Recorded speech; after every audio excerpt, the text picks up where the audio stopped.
Shalom and welcome to the third lesson in our study, Kings and Prophets, God Searches for a Heart Fully His. Be sure to like, share, and subscribe to my YouTube channel for notifications when new videos are posted. And while you're there, go ahead and check out all the other studies that are available. If you'd like to join us for a live study, private message me through Facebook Messenger and I'll send you the link and password for our free Zoom classes held every Thursday from 6:30 to 8 o'clock Eastern Standard. Below this video is a link to the student pages for tonight's study. So before we get started in 1 Kings chapter 19 and 20, our lessons for today, what exactly do you remember about Elijah and Ahab? Remember, Ahab was actually the worst of all the kings of Israel because he's the one who introduced the worship of Baal. Jezebel had already killed all the Lord's prophets. They were an anti-God couple that were actually ruling God's people. And then Elijah prophesied that there wasn't going to be any rain because of the sin, and then he would bring it back again. Now, if you remember, on the mountain, after God proved himself to be the true God, Elijah actually had 450 prophets of Baal killed. And in the end, people confessed that Adonai hu Elohim, the Lord, he is God. But did they actually really repent? If you'll turn in your Bibles to 1 Kings chapter 19, we're going to look at the first 8 verses. Now, in Jezreel, after Ahab actually told Jezebel what Elijah had done, this is what Jezebel says. She sent a messenger to Elijah. She didn't go herself. She sent a messenger out, and this is what she told him. She said, "So may the gods do to me, and even more, if I do not make your life as the life of one of them," that would be the dead prophets, "by this time tomorrow." Now that life nefesh, that's their soul. It's your sustenance or your being. It's the activity of the mind, your will, and your character. Now the phrasing, "may the gods do to me even more so," that's covenant language. We actually hear that again in Ruth, when Ruth was telling Naomi, "May God deal with me ever so severely if anything but death separates you from me." But when Elijah heard the message, he ran for his life to Beersheba. And he had a servant with him, and he left his servant in Beersheba, and then he actually went another day's journey into the wilderness. Now, Beersheba is actually in the southern kingdom. So Elijah left the northern kingdom in Jezreel, and he actually went to Beersheba, which was in the southern kingdom. So really, what does this tell you about Jezebel's covenant? Remember, because she said, "May the gods do to me if you're not dead by tomorrow." Well, this is many, many days later, and Elijah's still alive. So first of all, idols can't keep covenant. And number 2, it's really a foreshadowing of what's actually going to end up happening to her. Because do we ever see Jezebel sending out troops to hunt Elijah down? We don't. But then Elijah is just tired. He's tired, and he's scared, and he's really overwhelmed, and he just tells God he wants to die. He just had enough. He's not like his fathers. He's not strong. He's not outspoken. He's just really feeling guilty at this point because he ran. But God's response isn't to just, bang on Elijah and just be ugly to him and try to knock him down and try to make him feel worse and admonish him. Instead, God sends an angel. An angel brought Elijah a snack. And then he told him to take a little nap. And he did it twice. Never, ever, ever underestimate the power of a snack and a nap. Then the angel tells him that the journey is going to be hard. What journey? The journey back home to Jezreel? The journey to Samaria? And that journey that derech actually has two different meanings. It's your path and your direction, literally, the way you're going, the path you're going to go down. But figuratively, it's your way of life or your moral character. And I honestly think that the angel was telling him that both of those meanings, the literal and the figurative meaning of derech, was going to be really difficult for Elijah. His path and his direction was going to be difficult because he was about to take a mighty long trek. When I looked it up, he was about to go on a 10,000-mile journey, walking. But also his way of life was going to be very, very difficult as a prophet of God. Now that second snack that the angel gave him, and that nap had to have been a superfood because it actually strengthened him for 40 days and 40 nights as he went to Mount Horeb, which is also called Mount Sinai. And it said it was strengthened. That strength, that koach, it's strength and power and might, not only of people and of animals, but also of angels and God. Now, why in the world would God take Elijah all the way south into the Sinai Peninsula to Mount Horeb, or Mount Sinai, which is also called the Mountain of God? Well, the first time it's ever mentioned is when Moses is seeing God in a burning bush, and God tells Moses, "You're standing on holy ground." It's also where God spoke to his people the Ten Commandments. He allowed Moses to see part of him while he was on that mountain, his back. And it's the place where God spoke and where he met with those people who were going to speak to him. It was a holy place, a quiet place, a place that wasn't in the northern kingdom, wasn't in the southern kingdom, was way farther south than that, would get Elijah away from everything that was bugging him, everything that he could relate and look and be reminded of how much danger he thought he was in because Jezebel just spoke something to him. And it was a place where he could go to meet with God. And when we look down in verses 9 through 14, God asks Elijah a question. He asks it twice. He says, "Why are you here? What are you doing here?" And I think the emphasis could actually be on two words. What are you doing here? And what are you doing here? And Elijah actually gives God the exact same answer twice. And look at what he says. He says, "I've been very zealous for you, Lord, the God of hosts, for the sons of Israel have forsaken your covenant, torn down your altars, killed all your prophets with the sword, and I'm the only one that's left, and they're seeking my life to take it away." He was zealous for God, Kana. And then he called him the God of hosts, Adonai Sabaoth, the God of angel armies. So if you are truly zealous for me and you are calling me, you are acknowledging, you're confessing that I am the God of angel armies, then what are you doing here in the wilderness, hiding, afraid? Elijah was so hyper-focused on himself and on his own problems that he could not see God. So look at what God did to actually shift Elijah's focus. Once he got to Mount Horeb, Mount Sinai, look at verses 11 and 12.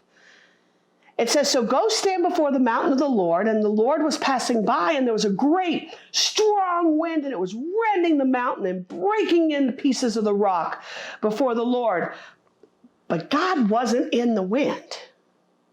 And after the wind, an earthquake, but God wasn't in the earthquake.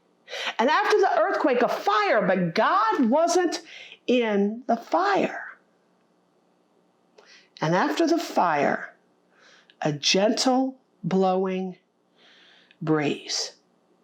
And when he heard it, he wrapped his face in his mantle, and he went out. And God said, 'Now, Elijah, what are you doing here? Elijah had not only seen, but he'd actually been part of some pretty big miracles. He went to the king and said that it wouldn't rain for 3 years, and it did not rain. He said it would rain, and it rained. He was fed by ravens and a widow whose oil and flour never ran out. He laid across her dead son, and he was raised from the dead. He watched God as a consuming fire come down from heaven and devour a sacrifice that had been drowned in water. He outran a horse, running 15 to 20 miles ahead of Ahab into Jezreel. And then some brazen woman stands up and verbally threatened him, and he ran for his life. God brought him to a holy place and showed Elijah that God isn't always in the most grandiose or magnificent moments in our lives. Sometimes he's just that gentle, blowing, low whisper. And so for my life, what it says is, you know what? When we're exhausted and we're overwhelmed and we're anxious and we're afraid, we need to ask ourselves the same questions God asked Elijah. What are you doing here? And what are you doing here in your pity pot? Because sometimes we just need to have a snack, curl up at the feet of our Father, and rest in His perfect peace. Psalm 46:10 is actually one of my absolute favorite scriptures.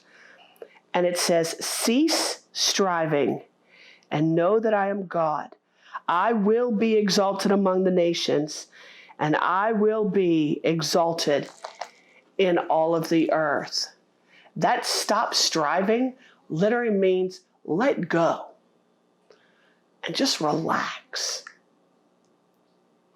Moving on down, chapter 19, beginning in verse 15 to 21. God was going to go get Elijah some help. He was going to give him some help in a man named Elisha, which means God is salvation. But he was also going to use Elisha to show Elijah that he wasn't the only one left that was zealous for God. Because when we're stuck in all of our junk, we tend to think we're the only ones out there. We're the only ones ever doing anything. We're the only ones trying to work in this ministry. We're the only ones taking care of business. We're the only ones doing anything. And we're the only ones who are suffering like this. And everybody else is having such a great life. But he wanted Elijah to know he's not by himself. God just met with him. But he was going to give him a sidekick. He was going to give him Elisha to come beside him and be a physical manifestation of the fact you're not alone. And so he told Elijah, go to Damascus. Damascus is even further north than Jezreel. So now he's got to go from Mount Sinai now, or Mount Horeb, the mountain of God, all the way back north, little northeast, all the way back to Damascus. And then God says, you're going to anoint 3 people. The first thing you're going to do is you're going to anoint Hazael, the king of Aram, or the king of Syria. Next, you're going to anoint Jehu, the king of Israel, the king of the northern kingdom. And then you're going to anoint Elijah as a prophet in your place. Elijah as the one that you're going to pass your mantle to. And all 3 of these guys had the exact same job. They were all going to destroy the worshipers of Baal, but not all of them were going to do it for the glory of God. And God said, not only that, he said, I'm going to leave a 7,000-man holy remnant. And this entire conversation that he was having with Elijah was to encourage him in his fear and his loneliness. So he walks to Damascus and he sees Elisha. Now Elisha's plowing a field with 12 bulls. When he sees him, Elijah threw his mantle over Elisha, and Elisha knew what it meant. Now, mantle is an adolet. It's like a glory or splendor or magnificence, and it's also referred to as a prophet's garment.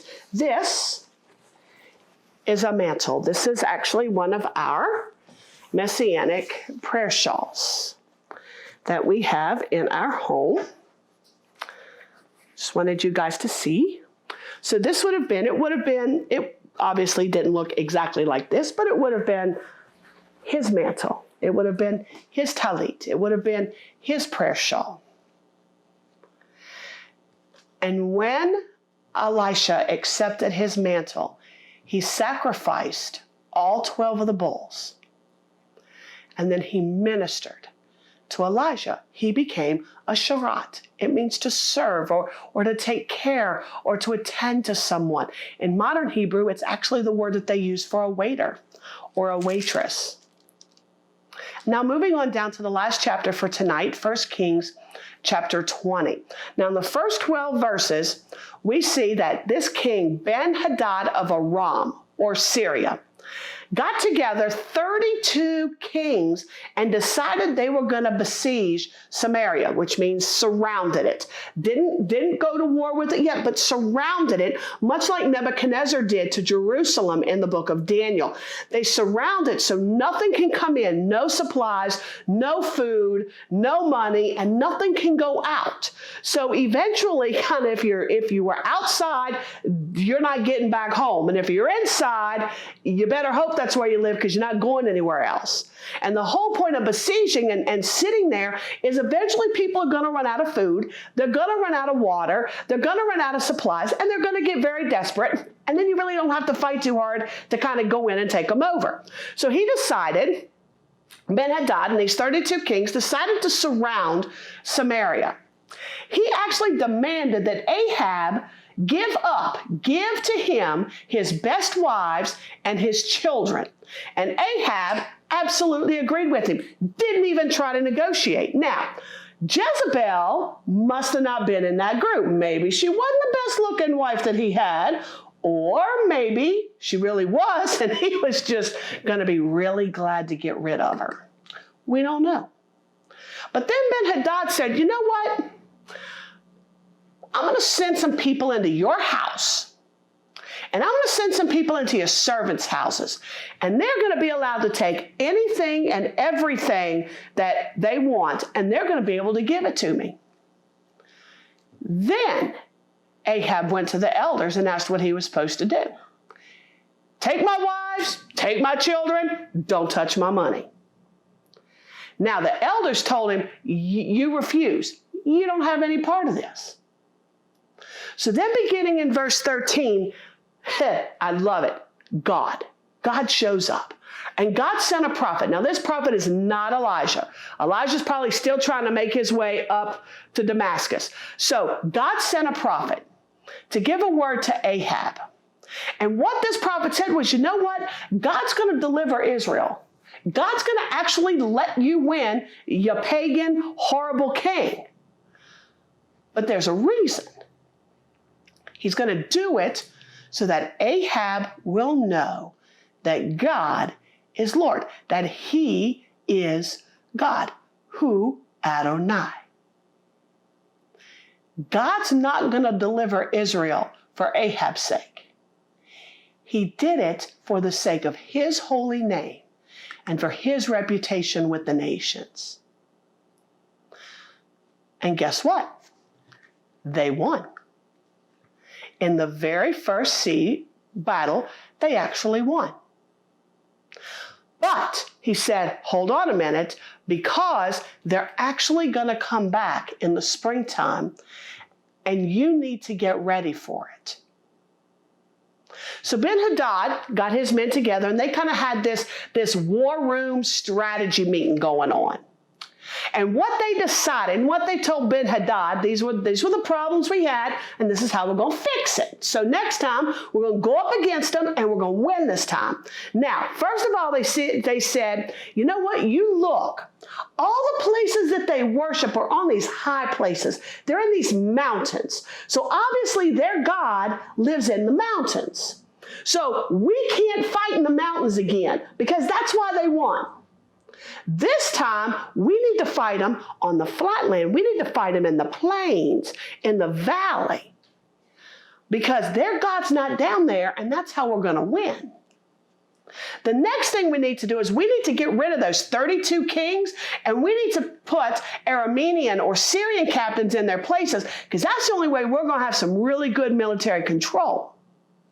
The next thing we need to do is we need to replace all the lost part of the army, all the armies, all the chariots that got taken, that got killed. We need to replace them. Then when we get to verse 26, that's actually a fulfillment of verse 22, because it says, at the turn of the new year, which would be in the spring, in the month of Nisan, which is March or April in our Gregorian calendar, which we're in right now.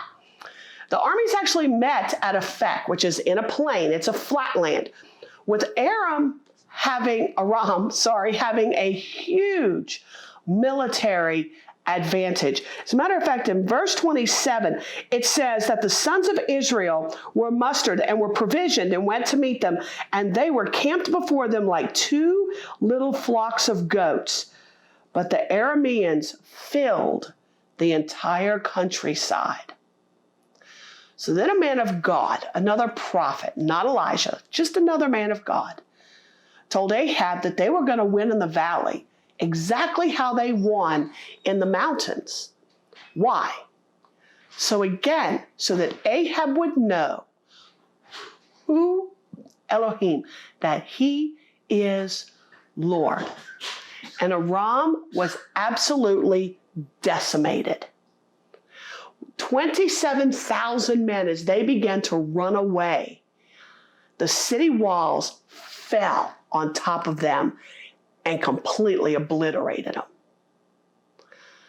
So, but some did escape, including Ben-Hadad the king. So the Arameans had heard this weird rumor, not quite sure where they heard it, that these kings of Israel were kind of merciful. They were kind of, they would kind of befriend people who tried to attack them and tried to steal their wives and their kids and all their money. And, they could be kind of merciful. So they went and they looked for Ahab, for him to be merciful. And he actually was. As a matter of fact, he referred to Ben-Hadad in verse 32 as his brother, as his which could mean a literal brother, but also kind of, that reciprocal relationship where he's my brother, he's my brother. And his servants, Ben-Hadad's servants, took it as an omen. They heard him kind of mention it. They took it as an omen, as a nachash, as a divination. It can be, but also it's just somebody who observes very diligently or learns from experience. So once Ben-Hadad was referred to as Ahab's brother, they kind of observed that. And they took it as something really good, that, he's going to be merciful. Ben-Hadad, he's going to be okay. As a matter of fact, he was, because Ahab made a covenant with him, and he should have never done it. Aram and Syria were enemies of Israel. God had delivered Israel twice from this enemy, and now Ahab is making a covenant with Ben-Hadad. Now, in verse 35, we meet another prophet, and this guy's like totally off the wall. I mean, this guy's walking around, and he is seriously looking for somebody to hit him. I mean, this prophet's going around asking somebody to deck him. And the first guy he asked was like, nah, I'm not going to hit you. You're a prophet of God. There's no way I'm going to go just wallop on you. And that guy is eaten by a lion. So then the prophet goes and asks another man to hit him. And that man, probably knowing that the guy who refused kind of just got eaten by a lion, he hauls off and he decks the prophet. So then the prophet, it says it wraps a bandage around his eye. So I'm kind of thinking like this diagonal kind of bandage thing, which I really don't understand. If you're going to disguise yourself and wrap a bandage anyway, why in the world go through the trouble of having a man eaten by a lion for not hitting you and then going around trying to find somebody to deck you? Not real sure, but that's what God told him to do. So he did it.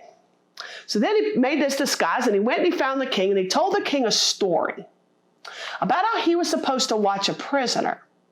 And he was told that if the prisoner escapes, he'd either have to be killed or he'd have to pay this really big, huge amount of money. So while this prophet's character was busy, the prisoner escaped. So Ahab said, you know what? Then you need to die. And the prophet rips off his disguise, and Ahab recognizes him as a prophet. And so the prophet tells Ahab, you and your people are going to die. And that people, that is the nation. This goes beyond just his family. This goes into the whole nation. So Ahab's reaction in 43, he's not super repentant. It says he's sullen, he's stubborn and rebellious and resentful, but he's not repentant. And he's vexed, he's zaef, he's angry, and he's raging, and he's out of humor. As my Grammy would say, I am not amused. Now, what does this exchange kind of remind you of? It kind of reminds me of 2 Samuel 12 with David and Nathan. But unlike David, Ahab didn't repent. The man just decided to start sulking. So then in chapter 21, which is actually our last chapter of the night, in the first 4 verses, we meet a man named Naboth. Now, Naboth has a vineyard in Jezreel that's really close to the palace in Samaria. Problem is, it's a really good-looking vineyard, and Ahab wouldn't have to go very far to go get the grapes. So he wants it. So he tells Naboth, look, I'll sell it to me. I'm not going to take it from you. Sell it to me. I'll either give you a better one or I'll just give you a whole bunch of money for it. And Naboth says, I'm not going to sell it because God forbids me to give an inheritance away or to sell my inheritance. In Leviticus, in the book of Numbers, in the book of Ezekiel, we're told that every tribe and family were given a very specific land inheritance. They were not allowed to sell it with anybody outside of their tribe, only to a very close relative or to a kinsman. Now, if somebody found themselves in really financial dire straits, they could sell the land. But there had to be this prearranged price so that the owner would be able to pay it back. And even a king or a prince was governed by the law because they weren't allowed to take anybody's land inheritance either. So what was Ahab's reaction to that? Well, guess what? He was sullen and he was vexed because that must be his default mood. And we get a really good look into his character at the end of 20 and the beginning of 21. He is a whiny little weakling who tends to fall in step behind his fearless, conniving, evil wife, Jezebel. Because starting in verse 5, we see Jezebel coming up with this plot to get this vineyard, which I think it's less about the vineyard and more that she just wants to stop her husband's little sniveling and little whining. And she says, you need to go out, you need to find some worthless men. These good-for-nothing, unprofitable, wicked, godless men who are going to testify, who are going to who are going to surround Naboth and bear witness. Now I want to read something to you in Isaiah because she actually instituted a fast. Now this is what in Isaiah chapter 58, verse 4, this is what it says a fast is most assuredly not. It says, behold, you fast for contention and strife and to strike with a wicked fist. You don't fast like you do today to make your voices heard on high. Is it a fast like this which I choose, a day for a man to humble himself? Oh, sorry. That goes into a little bit of verse 5. Jezebel used the fast for her own sordid gain, to stir up this contention and stir up this strife and murder. But look what fasting is supposed to be. Skip down to verse 6. Is this not the fast which I choose? To loosen the bonds of wickedness, to undo the bands of the yoke, and to let the oppressed go free, and break every yoke? Is it not to divide your bread with the hungry, and bring the homeless poor into the house, when you see the naked to cover him, and not to hide yourself from your own flesh? Then your light will break out like the dawn, and your recovery will speedily spring forth, and your righteousness will go before you. The glory of God will be your rear guard. The true purpose for a fast is to cause God's people to humble themselves so that there's going to be a result. But instead, Jezebel used this fast to incite an entire city against an innocent man, so they stoned him. An evil woman with power is a really scary thing. Then we finally see Elijah popping up on the scene, because God says, you need to go to Ahab. And look what Ahab calls him. He calls him his enemy, which is Ayav, which means to be hostile toward. But has Ahab ever actually been hostile toward Elijah? No, he hasn't. Has Ahab ever said that he hates Elijah? No, he really hasn't. As a matter of fact, every time Elijah tells Ahab to do something, Ahab goes and does it. But what Elijah tells Ahab is that he's going to be wiped out. Now, he'd already been told that he was going to die. That not only his family, like Jeroboam and Baasha's, but the entire nation was going to end up suffering. But Elijah's telling him, you know why you're really going to die? Because you acted abominably. You acted detestable. And Jezebel's fate was also prophesied, said she was going to be eaten by the dogs. And they were going to, lick up her blood. If you want a cross-reference for that, it's actually Revelation chapter 19, verse 21. Now God has Ahab's attention. And Ahab's response is not to be sullen and vexed, not to be despondent and angry. This time, it says he acts softly, and he's humbled. He's brought into subjection of God. Now, did Ahab's response actually change God's judgment? No, it didn't. It changed the timing. Because God said because he repented, he would not bring evil upon Ahab, but it would happen in the time of his sons. Now, there's some really specific life lessons that we need to learn from tonight's study that just seems like a really, really awesome kind of dramatic story that would make a great movie. But like I said before, when things get hard and I'm really tired and overwhelmed, I tend to look very inward. And my focus becomes what I need to get done, how I'm going to manage it. And the more I try to fix everybody else's everything, the more tired and the more overwhelmed I really get. And when that happens, I just need to be still. I need to be quiet. I need to chillax and just confess that he is God and I'm not. And I need to curl up at the feet of my Father and rest at the feet of Malech HaShalom, of the Prince of Peace.